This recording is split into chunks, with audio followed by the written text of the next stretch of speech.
Down 10 with under 4 minutes to go, the Heat responded with a monumental comeback, a 15-4 run that put them up one with just 3 seconds left of the game, but a Derrick White putback at the buzzer put Boston up ahead and ties the series at 3 games apiece, and Miami's season hangs on the balance of a Game 7 in Boston. We break down the heartbreaking loss, the struggles of Jimmy Butler and Bam Adebayo, and more on today's playoff edition of Locked On Heat. You are Locked On Heat, your daily Miami Heat podcast.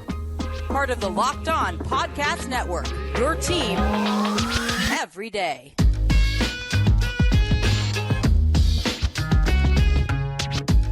All right, welcome to Locked On Heat, your daily podcast on the Miami Heat, however you like tuning in on YouTube, Odyssey, or on your favorite podcast app. Thanks so much for making Locked On Heat your first listen every day. I'm Wes Goldberg here with David Ramil here in Kaseya Center, minutes after one of the craziest endings to a playoff game I've ever experienced, ever watched, ever covered live. Certainly, the Heat coming back down from 13 points in the fourth quarter and somehow taking a lead with 3 seconds left. Jimmy Butler goes to the foul line, makes 3 free throws after drawing the foul on Al Horford with maybe 3 seconds left, maybe a little bit less. We're going to get to that specific point later on, but calmly makes all 3 free throws.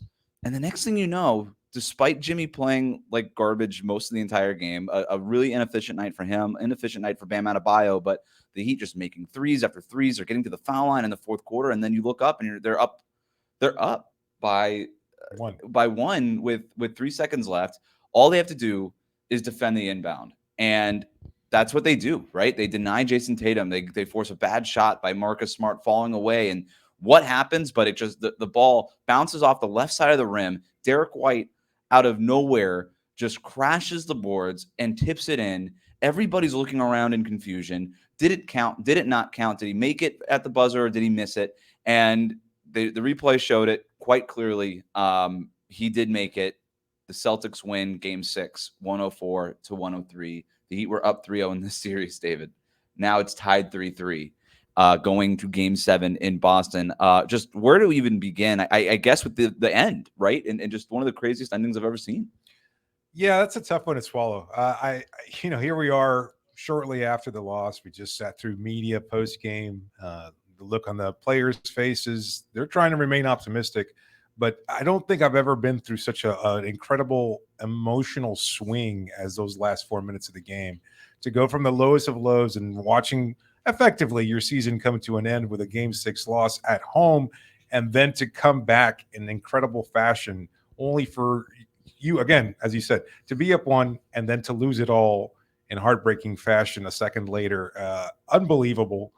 What's going through your mind when Marcus Smart takes that three-pointer? You see everybody boxing out, and then all of a sudden you see the ball just kind of go in as these bodies are sort of flying around the basket. Not much. It all happens so quickly. I know we'll talk about the inbounds play a little bit, and I know a lot of people want to blame Max Strus for not. Well, let's talk about it. I don't think it was a matter of him not boxing out. I think, as Eric Spoelstra said in postgame, he did a good job, Max, that is, of trying to deny Tatum the ball, forcing basically White to inbound to Marcus Smart for a challenge three-pointer that he missed. And that was the right play. And then Derrick White winds up cutting along the baseline. Bam Adebayo wound up boxing out, I think, with Jaylen Brown. Jason Tatum was able to cut to the hoop. If it had bounced in the opposite way, there's a good chance Tatum would have recovered the rebound and maybe put it back. Instead, it was White on the left baseline there. He got it. 0.1 second. You look at the play-by-play breakdown, the ball's in his hand with exactly 0.1 seconds left, and he still manages to just tip it in. Just an unbelievable play. Yeah, it was. I don't think that there's a lot of people blaming Max Strus. It should never come down to that. Sure, it shouldn't have come down to that. Like, we are going to do blame pie specifically in a minute, but it wasn't the call at the end of the game. Talking to players and coaches after the game, Max Strus, you need to double basically on the inbounds Tatum to deny him the ball. The last person we want taking the shot is Jason Tatum, who had what in this game? 31 points on 22 shots. Tatum did not make a 3 in this game, but still, like, you don't want that ball going to Tatum. That was the call. So Max does what he's supposed to do. The fact that Max was even sort of around it for people to even blame him was kind of incredible because he crashes the board there when he was so far away from the play. So Derrick White wasn't his guy. I've seen some people wanting to blame Bam Adebayo for boxing out so far away from the basket. That's just not how it works. At the end of these games, you're not boxing out necessarily to grab the rebound, as crazy as that sounds. The whole job is, hey, with 0.0 seconds remaining, just get a body on a body. Just put your body on a body. And Jaylen Brown was right there. Jaylen Brown, a great rebounder for his position. Bam found him, put his body on him, denied Jaylen Brown that entry. So I don't think that any of the players did anything wrong. I just think it's one of those freak things where the ball bounced off the rim the perfect way with the perfect amount of time left, and Derrick White made a phenomenal play. If you're thinking, he has like, one job. He has one job. Everybody else has multiple jobs in that possession. Derrick White has one job: inbound the ball, get to the basket. Yeah, because he's not taking the shot, so he doesn't have to worry about boxing out. He doesn't have to worry about anything. Exactly what he did. Yeah, other than just grabbing the rebound. And he was able to cut through, made a beeline directly for it. Bam has to show on whoever takes the three-point attempt, immediately box out, all within the span of 3 seconds. We can break it down and judge all these players for all that time. But the reality is, in 3 seconds, it's chaos. Multiple Heat players did multiple things, and it just led to a freak bounce. If you're thinking about like Celtics history, I mean, that's up there with the steal by Bird play, right? I mean, for them, I'm not gonna go there. No, but I'm saying how just crazy it is in general. Like, it's up there with one of the craziest sort of endings. I don't want to go down this route. I'm sorry. I'm not trying to make you throw up. No. It's Memorial Day already. Everybody's looking at this as a great American Boston Tea Party Part 2. You know, no. I don't want that history. Yeah, all I'm saying is, it's just one of those freak things that happens. That's right? Just like those other let plays. it get etched into history after Game 7. Right. I mean, look, if the Celtics win Game 7, that Derrick White play will be etched into history, right? Like, Derrick White will be a hero in Boston forever. If the Heat win Game 7, then it doesn't matter. Yeah, nobody will remember. Just like it doesn't matter that Jimmy Butler hit those 3 free throws at the end. It doesn't matter because the Heat lost. And yet I'm sitting there and I'm on media row and I'm watching him make these free. And as soon as he got fouled, I knew he was going to make all 3 free throws. I knew it. And it was like, of course he would, right? He has one of the worst games we've seen from him in the playoffs in terms of just efficiency. 5 of 21 field goal attempts, ends up with 24 points only because he went 12 of 14 from the free throw line. Credit to Jimmy Butler when he realized that the shot just wasn't going in, I guess, even though there is going to be quite a bit of blame that we're going to heap onto Jimmy Butler here in a second. But like, to understand, okay, the shot's not just going in, is just not going in. So let me just get to the free throw line a little bit more. And that's what he did in the fourth quarter.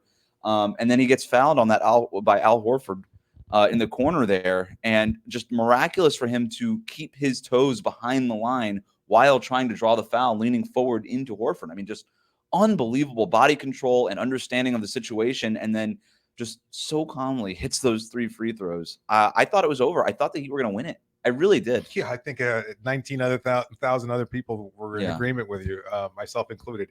I wasn't even watching it from the media row at that point in time. I had gone downstairs to watch it from the media workroom. I was assured, I felt pretty comfortable that Miami was not going to come back after being down 10 because they played so badly, because Jimmy and Bam specifically played so badly. And without them, there was no chance of a comeback. Having said that, Jimmy did score 15 points in the fourth quarter, 8 of 10 from the line. Like, you could be blamed for a lot of things that happened in the first 3 quarters, but at least in the fourth quarter, he had some kind of sense of urgency, recognition, whatever it took to get there. So, well, let's blame him. Yeah, we'll do that. We'll do that after the break here. But first, tell us about our sponsor. Today's episode is brought to you by PrizePicks. Every day of the NBA playoffs, you get a chance at $1 million daily Superflex promotion. One PrizePicks user will win a chance of becoming a millionaire. One entry placed after 8 a.m. Eastern will be randomly selected each day. Whoever placed that entry will be given a 6-pick flex. You can get 6 correct picks, you get $1 million. 5 correct picks gets you $80,000. 4 correct picks gets you $16,000. Full details can be found over at prizepicks.com/million. You have to opt in at that link to be eligible for the $1 million entry. But once you opt in, all you have to do is play the game like normal, and you could be a lucky winner. And playing the game has never been so easy. If you like daily fantasy sports, this is the option for you. It's just you versus the projected numbers. You pick 2 to 6 players. If they score more or less than those PrizePicks projections, you can win up to 25 times your money. So don't forget, you can bet on the NBA, NFL, Major League Baseball, men's and women's college sports, the WNBA, anything you can think of, they've got you covered there. Download the PrizePicks app or go to prizepicks.com and play daily fantasy sports First-time users receive a 100% instant deposit match up to $100 using the promo code LOCKEDON. So don't forget to enter the promo code LOCKEDON at sign up for an instant deposit match up to $100 by downloading the PrizePicks app or going to PrizePicks.com today. Thanks again for making Locked On Heat your first listen every day. Every dayers, we're going to be back Monday night with our post-game show of Game 7 of the Eastern Conference Finals. I can't believe that we're talking about this, that we're even here. Like, okay, smell of blame pie. Let's do it. All right, so Jimmy Butler and Bam Adebayo, I'm going to ask for your help on the math again. I already asked you once before we started recording. 9 of 37? Yeah, 9 of 37. Nailed it. 9 of 37 combined. 24%. The fact that the Heat were even in this game, all right, there's a couple of reasons for it. Number one, everybody else was making shots. Everybody else, Caleb Martin, Gabe Vincent, everybody else was making shots. They were not. Duncan Robinson, unbelievable in that fourth quarter. In the second half in general, he goes 3 of 6 overall. I am not going to give any blame pie to Duncan Robinson for missing those 2 open three-pointers. The fact that they were wide open. He said after the game he was just too juiced up. He missed them long. The one was pretty egregious. The one that was just wide open where he took like 2 dribbles and sidesteps. But like, I can't blame Duncan Robinson because without him, the Heat are not even in that position. All right. Like when we're talking about blame pie, we've got 10 slices and I'm giving 5 to Jimmy and I'm giving 5 to Bam. You know what? I'm not even going to say that. I'm going to give 6 to Jimmy. I'm going to give 4 to Bam because I think even Jimmy was more to blame because Bam, at least you kind of know what you're getting with him. And I actually thought that his effort was good. He took 16 field goal attempts. He just missed some bunnies and missed some that. But I don't have a problem with the effort. I don't have a problem with the process. And defensively, he was incredible in this game. And rebounding, he was huge too. What did he end up with? 13 rebounds in this game? Yeah, 7 offensive rebounds. Like Bam was really good. I'm going to go even further. I'm going to give 8 slices of blame pie to Jimmy. I'm going to give 2 to Bam. And that's where I'm going to be. I think just Bam needs to be more efficient. But Jimmy, it was the process of everything wasn't right. He wasn't getting any lift on that jumper. He was staying away. Like it was the same thing we saw in Game 5 where he was just taking himself out of plays over and over and over again, trying to find mismatches, whether it was Derrick White or Al Horford. The one that he tended to like was the Robert Williams one, which was like kind of the only mismatch that he had any success on. But there was a play, David, in the first half where he got Al Horford on the switch and then kind of poked and prodded kind of a little bit, but tentatively passed out of it, got the ball back, kind of backed up, and then passed out of it again. And I was like, that's the matchup, man. That's the one you want. Derrick White blocked a shot twice, I think, in this game. I was going to say, has he had his shot blocked more in the past 2 games than he has throughout the whole postseason? Because it certainly feels that way. And Derrick White's a great shot blocking guard. Derrick White, everybody, Grant Williams, they've all taken a turn blocking Jimmy's shot. So I don't know. I think it's a physical thing. Like he's just not getting the lift. And I asked everybody, Spo, Bam, Jimmy, everybody, like physically, how are they holding up? And of course, they're not going to be like, oh, I'm totally broken down. And it's a miracle I'm even out there in the first place. But I just think it's a worthwhile talking point. Like when you talk about how you go back to a Game 7 in Boston, I think some people are wondering, how mentally, how do you get over that kind of gut wrenching of a loss? I just think you do. It's the last game of your season potentially. You don't have any other choice. Just like we've seen the Celtics after folding in Game 3 and on the brink of elimination, you just find it. Like that urgency just comes out. These guys are so prideful, and they're going to come out mentally ready to play that game.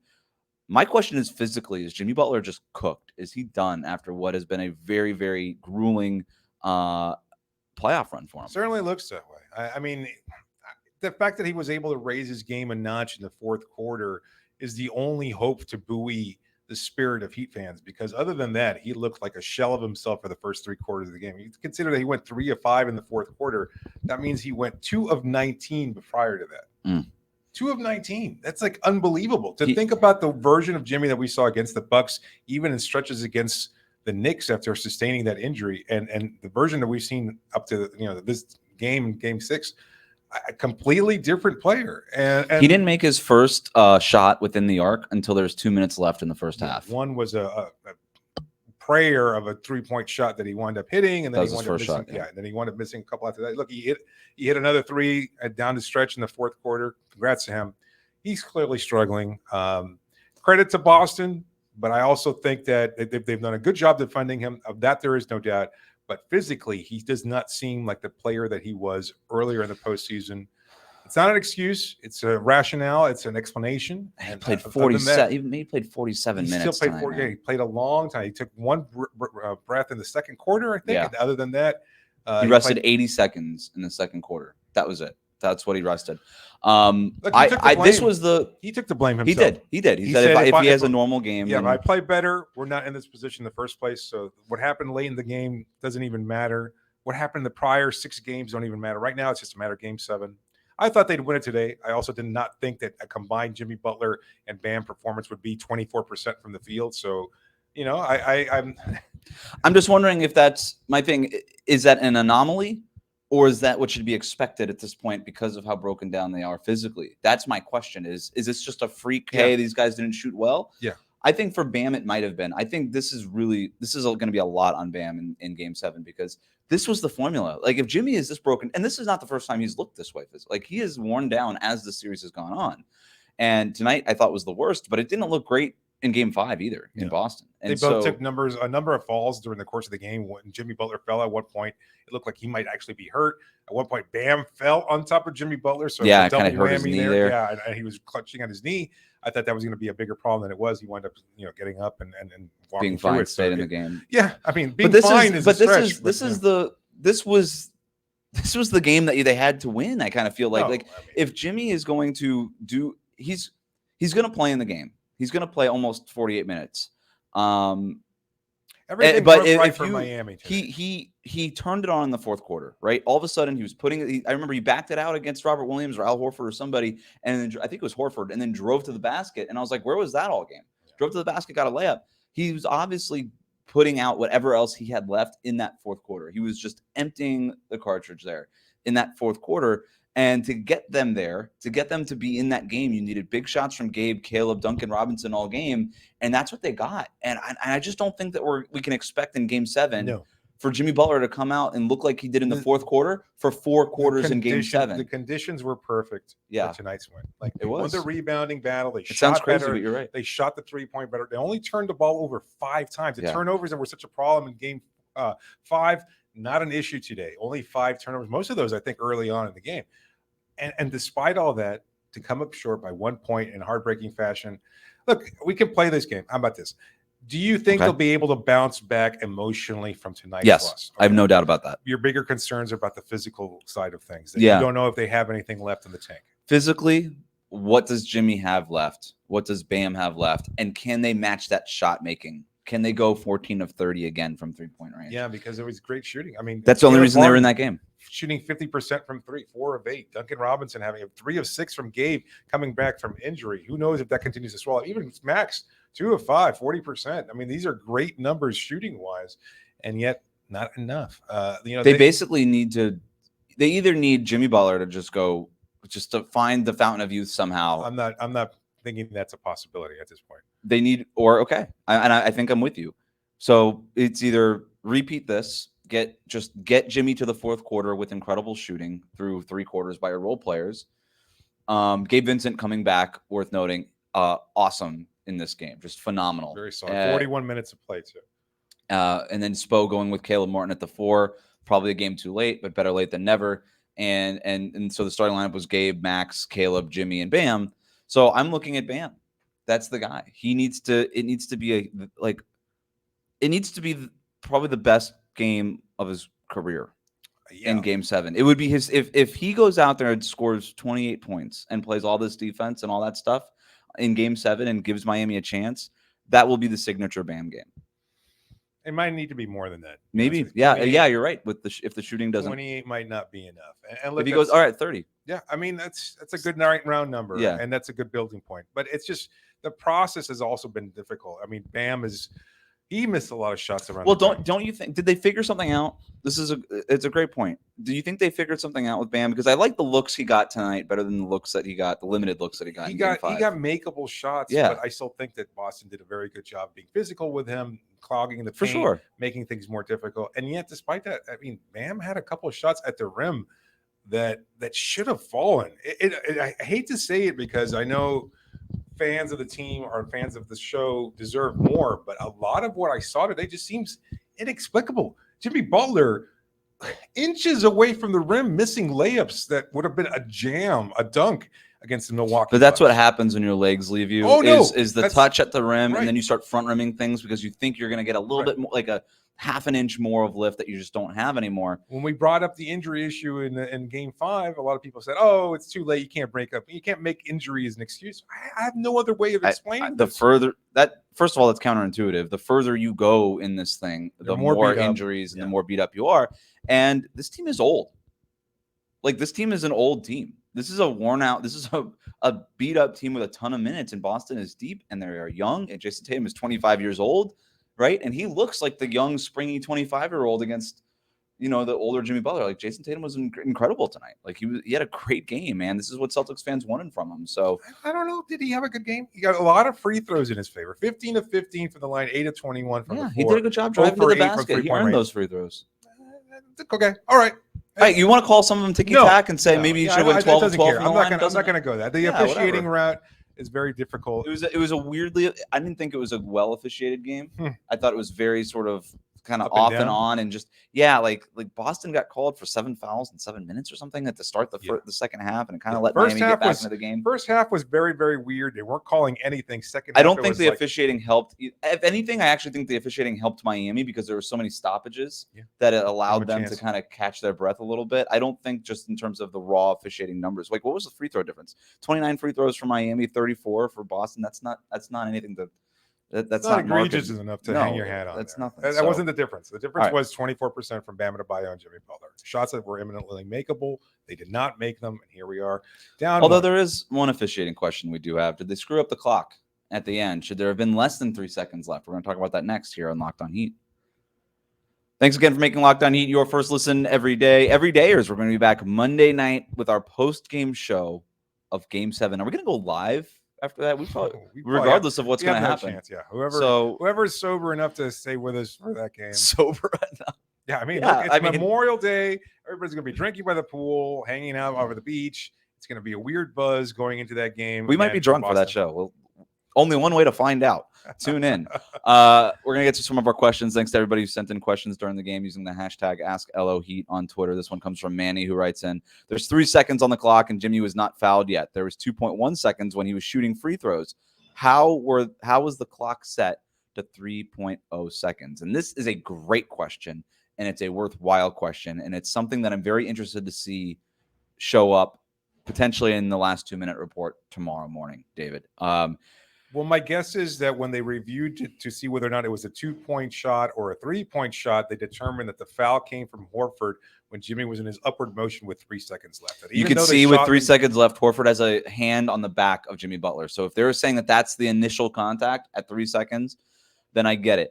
I do think it was, but I think it is worth a second look, and I'm gonna be curious to see like if this 2-minute report has, it should have been 2.4, 2.1, or 2.6 or whatever. Yeah. If it's anything less than 2.9, Celtics fans have countered that it looked like Jimmy double dribbled on the play. So I don't know if that's valid or not. I don't even care. The point is, it should never have come down to that. As Jimmy said, and I'll stick to it myself, I don't think it should ever have come down to, you could have had the game with 0.1 seconds. You should have won if there had been 0.1 seconds. It doesn't matter. It should never have come down to it. They should have been up by 15 going into the fourth quarter. If they had made half their shots the same way they have throughout most of the playoffs, this is a very different game. Boston is crying right now on their way back to Boston. Instead, it's Miami has to pick up the pieces, figure it out, and hope for a Game 7 miracle. Callum writes in, what's the fix to the Heat's offense? Is it a confidence thing or their underlying injuries? I think it's the latter, like we were talking about before. I think the fix is you got 48 hours to get right.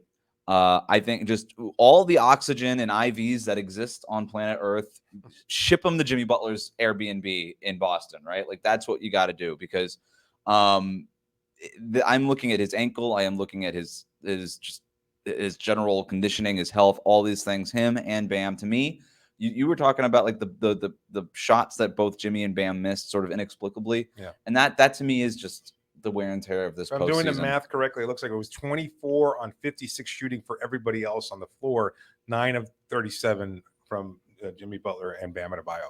And that's the problem right there is that, the offense isn't broken. It was fine. And I think if anything, if there's a positive to that, I think Miami was able to get into what they wanted more easily today than they did in Game 4 or 5, and it wasn't enough. because Jimmy and Bam weren't able to hit shots that they should have been able to make.